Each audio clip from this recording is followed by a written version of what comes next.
நான் ஆசையை வென்ற ஒரு புத்தனுமல்ல, என் காதலை சொல்ல நான் கம்பனுமல்ல.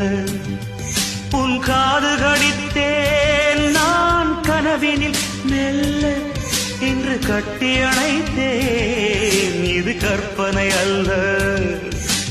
அடிமனம் தவிக்கும் அடிக்கடி துடிக்கும் ஆசையை திறகிவிடு, இருவிழி மயங்கி இதழ்களில் இறங்கி உயிர் வரை பரகிவிடு.